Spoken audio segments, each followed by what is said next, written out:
is Mahomes going to win 10 Super Bowls? In my personal opinion, I don't know how, but he will go through a struggle stretch of his career. Yeah, I mean, it's going to he's not going to have Andy Reid forever. Mm-hmm. So what, he'll have Andy Reid for maybe another 3 to 5 years? Something similar, like when the Yankees had their dynasty, people legit thought they were going to win every year no matter what. And they went through a 9-year stretch where they didn't win at all, and they didn't. And somehow I think the league will catch up. I don't expect Patrick Mahomes to win 10 Super Bowls. I don't either. Like some people are saying. Yeah. And I think eventually there will be years where he loses in the wild card. I don't know how. I just think eventually this run will not be able to last. Maybe even next year. Like I could see that happening. Exactly. But I just think I don't think this is going to be a run. Like that's why I'm enjoying it, because I really don't expect him to repeat this. And Brady didn't win for 10 years. Mm-hmm. That could happen in Mahomes. He might not win for 5 years. He might not be in the Super Bowl for a couple years. I think just what Mahomes is going to end up having is Brady's dominance was so long in the longevity. Mahomes is doing it in a shorter time. So guys in the Brady era won. Roethlisberger, Manning, Rodgers got one. Eli got one. There is a good chance to me that Josh Allen never wins one. Mm-hmm. There's a chance Lamar doesn't get one, or Joe Burrow, and those could be 3 gold jacket guys, which that's insane. That is insane. All right, so we'll get our next voicemail now. Hey, it's Big Lou from New Jersey. Love the podcast. You guys are doing a great job. Hey, Johnny, your partner Henry looks more and more like Travis Kelce every day. I just can't stand it. Oh, my God. My question this week. Is the Saquon Barkley debacle the worst personnel mismanagement in the history of the NFL? I still can't believe Schoen's got his job. Okay, thank you for the call. First off, do you guys think Henry looks like Travis Kelce? My dad loves that. But to your question, look, as the days go by, I have been a defender of letting Saquon Barkley go. But the way it was handled, I don't know if I'm going to go as far as say it's the worst in NFL history, but it's bad. The hard knock stuff just looks bad.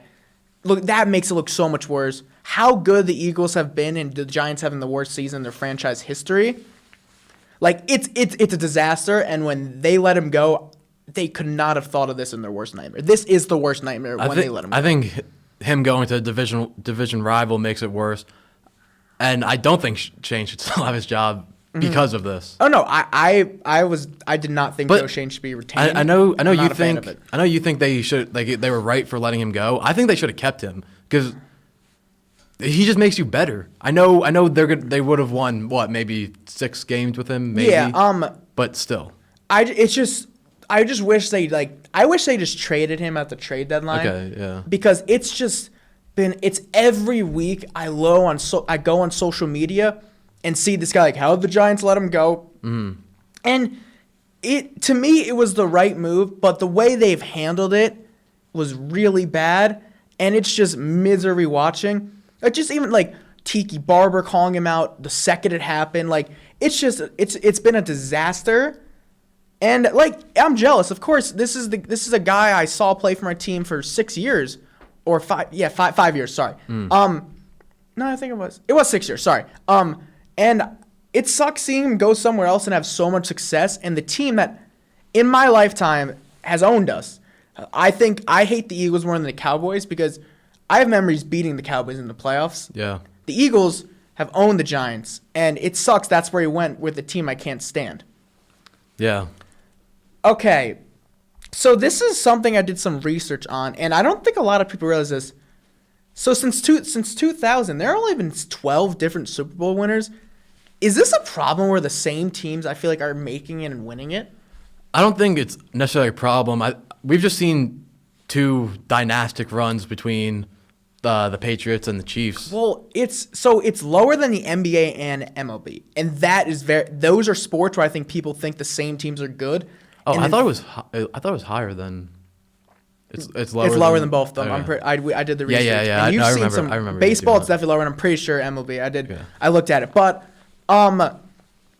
even the Eagles, this is their 3rd Super Bowl. Mm-hmm. This is their 4th Super Bowl since 2000, and like the Bucs have won twice. I just feel like we're seeing. There have been about, I think 12 teams in the history of NFL have not won a Super Bowl. You might have to fact check me on that. But this is interesting, and I don't know how to, there's nothing you can do to change this, but some ownership and organizations know how to build Super Bowl contending teams, and some don't. Exactly. That's the point I was just about to make. Football is the ultimate team game, so you need to have the right players in position to win, and it all starts with ownership. And the NFL specifically has some of the most incompetent owners in all sports. And I think in a sport like football, you really need to have people that know what they're doing. Football is the most mental game possible. Exactly. And there's clearly a lot of organizations that don't know what they're doing. And these teams have not been in the Super Bowl. And it feels like you're seeing the same teams make runs. Like the same 4 AFC teams are in the divisional round. The Eagles are in their second Super Bowl in 3 years. The 49ers were in 2 Super Bowls in 5 years.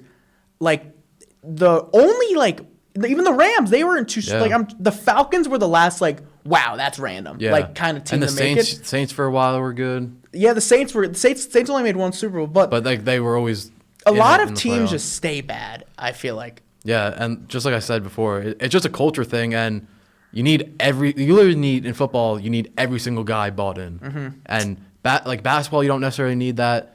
Baseball, you don't necessarily need that because I don't know. I just think I expected more diversity in football because it's not like you just get the best players and you win. Like a sport like baseball, you can just buy, and basketball where 1 or 2 stars on a team can get you to the finals every year, like you saw with LeBron in his run. So it's interesting, and it's something to think about. That is very interesting. Again, Brady won 7 of them. Yeah. A lot of the same teams win. Yeah. It's weird, and it's something not a lot of people realize, in my opinion.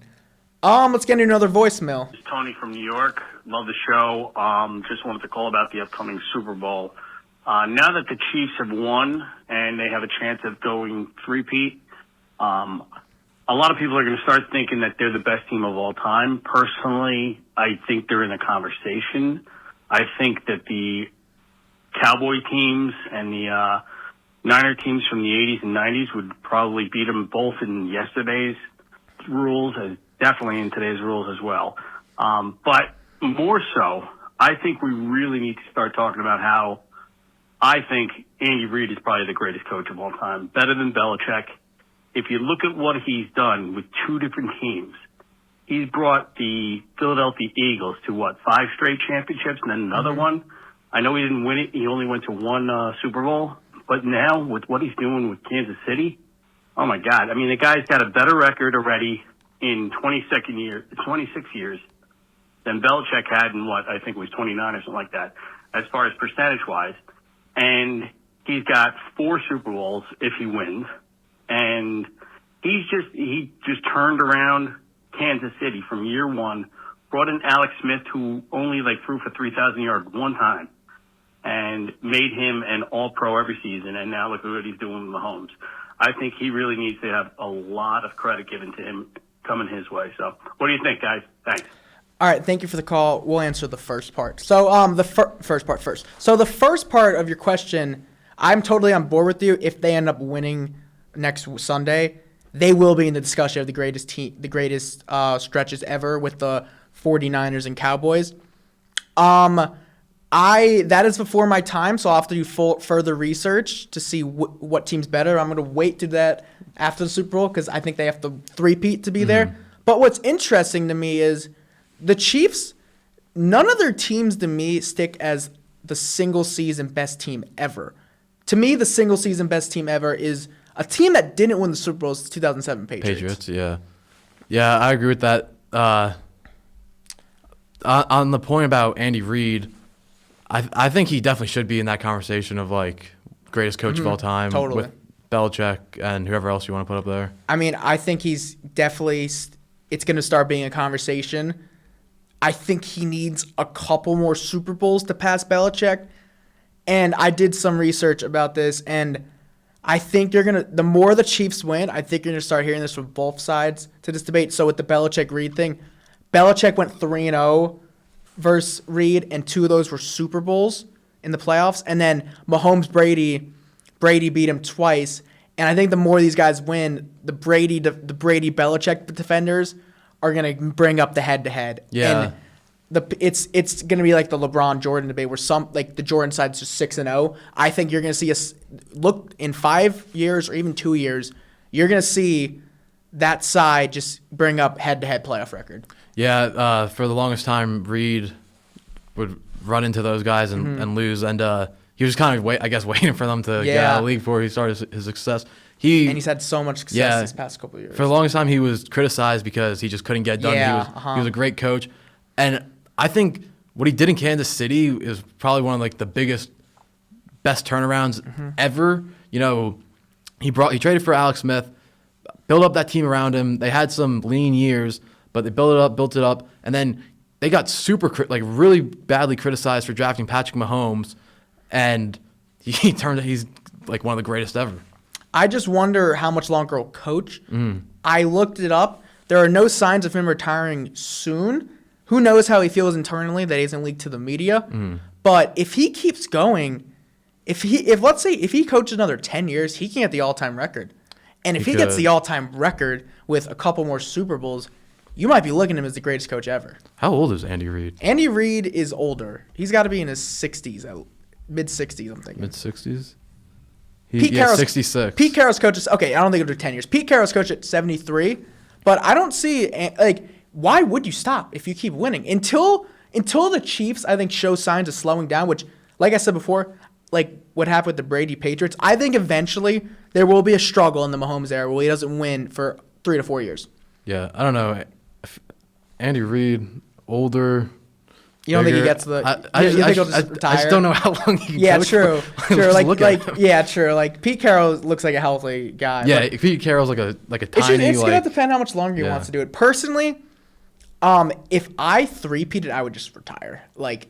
Oh yeah. If I'm Andy Reid and Travis Kelce go out on top. If I'm Travis Kelce after this year, I would definitely retire. All right, thank you for the call. Return to the NBA. The trade deadline's coming up February 6th next week. We're gonna start off with the New York teams. Johnny, what do you think? What do you expect out of the New York teams? So the two New York teams are in two very different spots. The Knicks are the 3 seed and shortly behind Boston for the 2 seed, so they are looking to buy. And the Nets are looking to sell. Start with the Nets. I think the Nets might not have the best player available, but Cam Johnson might be the most valuable player available to one of these contenders, maybe out west, that can use everyone can use a player like Cam Johnson. A lot of championship teams could use that. And I think they can get 2 first-round picks for him, possibly. And I think they will move him.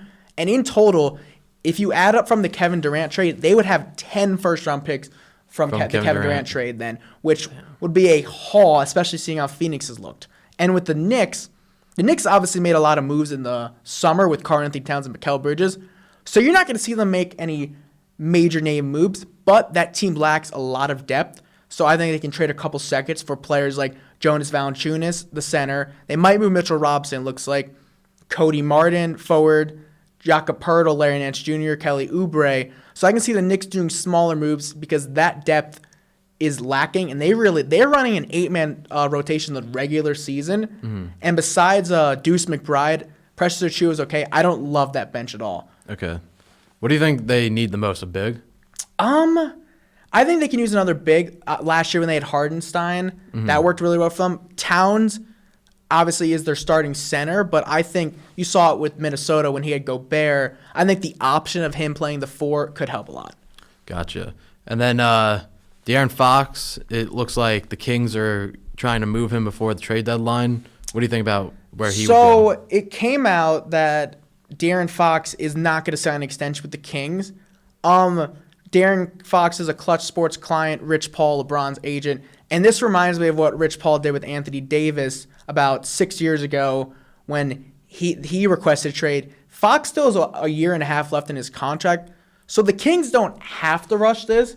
It seems like Fox's camp is trying to get a trade to the Spurs. That is the preferred destination they're trying to do before the trade deadline. But I wonder if either side is ready to rush into a deal because it's not like the Spurs are going to win now right away this year. But there is a possibility that another team could swoop in. So I'm a little skeptical he gets traded at the trade deadline. But I think people in the NBA saw this coming. Sacramento's a small market. He was not going to want to stay there. And they've actually been playing better recently after they fired Mike Brown. But with the Spurs are going to be an ideal destination because of Victor Wembanyama. And Fox is the first superstar to request a trade there. You said you don't think either side would be quick to rush in. Do you think, out of the both sides, don't you think the Kings would be quicker to rush in just because the longer the contract is, the more value they can get out of him? That's one way to look at it. But typically, this with a star like Fox, this stuff's easier to do in the off season. Okay.